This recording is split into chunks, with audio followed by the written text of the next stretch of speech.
Nah ini saudara YouTube ada teknologi biovlog, tapi kolamnya cukup dalam ya, 1,8 meter ya.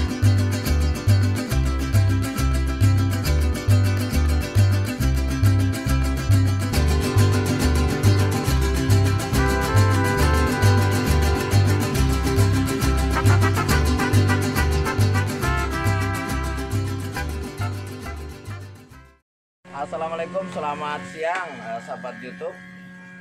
Siang ini hari ini saya ketemu adik kelas saya ini namanya Rafiq Kamal ya. Angkatan berapa ya? 53 ya? 53. Jadi masih 2016 masih junior saya. Kita coba akan tanya-tanya ya tentang biovlog yang sedang digelutinya. Mulai kapan mulai mempraktekkan ini, Mas? Saya baru mulai siklus pertama perdana itu 1 Desember 2022. Ya. Jadi kenapa tertarik dengan biovlog? Kan bisa pelihara ikan nila, bisa dengan kolam tanah ataupun kolam air deras gitu ya. Karena ya biovlog mampu menurunkan HCR. Oh, mampu menurunkan HCR. Biasa dapat menurunkan HCR. Kalau misalnya kita bandingkan dengan kolam air deras, dia kan bisa sampai HCR 1,4, 1,5. Nah ini kalau pakai biovlog bisa di bawah 1 juga mungkin ya. Mungkin. Oh gitu ya. Bisa di bawah 1. Nah, terus sekarang kepadatan yang dipakai berapa sekarang? Padatan yang dipakai 100 ekor per meter kubik. Jadi satuannya kubikasi ya? Kubikasi. Karena ini kolamnya tinggi. Pakai total volume. Oh, ini tingginya berapa meter nih ya? Ini tinggian dinding awareness ini 1,8 meter. 1,8 ya. 1,8. Kemudian diameternya? Diameter 4. Volume airnya akhirnya? Volume airnya ini saya pakai settingan air 1,6. Ini volume air 20 meter. 20 ton. Ya, 20 ton. Kepadatannya 100 berarti 2000 ekor ya? 2000 ekor. Menggunakan benih yang berapa? 18 gram? 18 gram, 50-60. Saya 50-60. Target panennya berapa nanti? 345. Saya 345. Berarti kira-kira 300 gram ya? 300, 250 ya. Kira-kira berapa lama itu waktunya nanti? Siklus pertama 3 bulan itu melakukan parsial pertama. Parsial, jadi panen tidak bisa sekaligus ya? Ya ini karena memang ya kita susah untuk yang namanya ikan itu rata ya. Makanya karena padat, ikan juga pun punya masa jenuhnya dari air lah gitu. Makanya kita perlu parsial 1 dulu, habis itu baru nanti bisa ditotal. Oh ya. Karena pasti banyak ukuran-ukuran yang masih kecil. Iya. Belum masuk ukuran. Ini berarti biovlog murni ya, jadi menggunakan media apa saja tuh? Ya bahan-bahannya ya, yang utamanya itu molase dengan probiotik, garam krosok. Garam krosok itu hanya pada saat treatment air awal aja. Oh gitu. Jadi di dalam kulturan itu tidak menggunakan garam. Kapur pertanian pakai nggak? Kapur pakai untuk treatment pH. Karena ketika nebar kulturan itu ke dalam kolam, itu pH itu harus di atas 7 agar kinerja bakteri efektif. Oh gitu. Jadi itu media itu tidak dimasukkan sekaligus ya? Tidak. Jadi ya di dalam air dia itu sudah tersetting pH yang sesuai dengan kulturan bakteri. Nah itu kultur bakteri itu saya lakukan hanya molase plus probiotik. Molase plus probiotik itu dikultur selama 24 jam. Jadi metodenya agak terbalik ya, jadi tidak perlu air itu dikultur dulu kemudian ikan baru ditanam nggak ya? Jadi ikan ditanam dulu, dinormalkan, adaptasi, baru mulai kultur. Betul. Hasilnya bagaimana? Lebih efektif atau gimana? Lebih efektif. Ikan juga sampai sejauh ini alhamdulillah kematian itu di angka cuma 19 ekor di 2000. Oh gitu ya.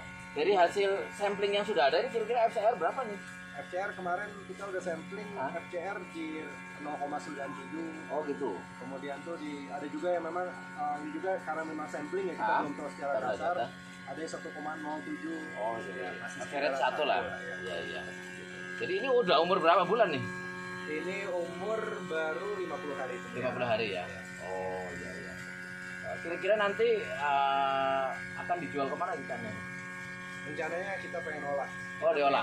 Jadi produk ikan olahan segar. Oh gitu. Jadi dalam bentuk frozen dia nila bumbu kuning, nila bumbu bakar. Nah itu kita langsung jual ke konsumen. Jadi kita pasarkan sendiri. Oh jadi nggak lewat tengkulak ya? Nggak lewat tengkulak. Oh iya. Kalau boleh tahu sumber benihnya dari mana nih? Sumber benih ini larva Subang. Larva dari Subang ya? Larva dari Subang. Kemudian di Bogor? Di Bogor, di pembudidaya rekanan saya. Nanti masuk ke sini 18 gram. Masuk ke sini 18 gram. sejauh ini ada kendala apa di daerah sini? Kendalanya sejauh ini kalau daerah sini ya mungkin air ya. Air ya. Air itu kan dari solokan. Dari solokan bukan ya. dari sumur. Ya. Jadi bukan dari sumur tapi dari solokan. Jadi air tersebut harus ditreatment terlebih dahulu, maksudnya ditaruh di dalam tandon untuk diendapkan. Berapa lama tuh endapan ini kira butuhnya? Seminggu. Oh, seminggu baru bisa dipakai? Belum seminggu tuh kayaknya udah nggak normal tuh. Ya belum seminggu dia air masih keruh. Oh, keruh. Karena kekeruhan itu yang membuat kinerja bakteri biofloknya nggak bakal efektif. Oh. Karena kan ketika air keruh itu kan artian SS tinggi. Oh. Atau suspended solid tinggi. Ya, ya. Yang kemudian kita hubungkan ke TOM, organic matter tinggi. Ya, ya. Kan kita tahu kalau misalnya kinerja bakteri itu kan dia mendegradasi organic matter. Ya. Makanya itu kinerja bakterinya nggak bakal efektif buat mengkonvert si amonia dalam air, tapi malah bekerja untuk mengkonvert air sumber gitu. Nah terus perlakuan di dalam air tandon apa selain aerasi? Di air tandon ya hanya mengendapkan aja. Mengendap aja ya, tidak ada aerasi atau kemudian penambahan Ya kalau aerasi zeolit segala nggak? Enggak. Karena ini ya masih pembesaran, masih aman. Ya. Beda halnya kalau misalnya kita melihara larva ya. Pakai pakan yang protein berapa nih? Ini pakan 28 ya. Pakan protein 28 ini FCR masih bagus ya. Ya, itulah sahabat YouTube beberapa obrolan dengan Mas Raffi ini. Mudah-mudahan berguna bagi petani ikan di Indonesia. Terus ikuti video ini sampai tuntas untuk bisa mengikuti perkembangan bioflok yang ada di daerah Bogor. Salam perikanan. Ya itu kultur itu ditebar ya kulturan ini hanya bakteri dengan kolagen. Terus posternya setiap berapa hari sekali? Posternya ini itu kan kita lihat poster itu pertama selama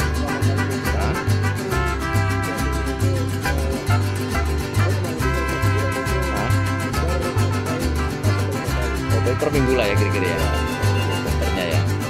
Tapi kotoran bawah tetap dibuang secara rutin gitu.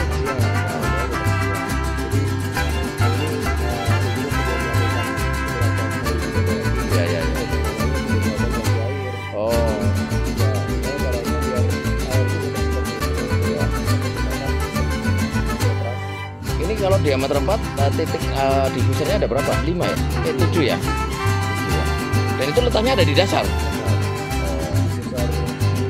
inci ya? Kasih makan berapa kali? 3 kali ya? Jam berapa aja?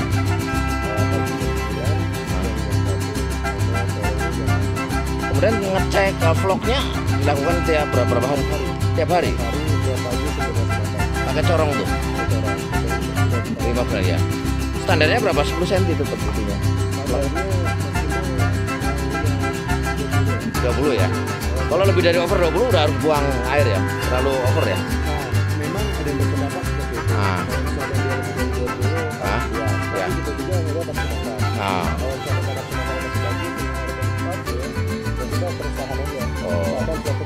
Terus naik. Ya. Karena kan kemampuan ikan juga pun udah mampu adaptasi ke air.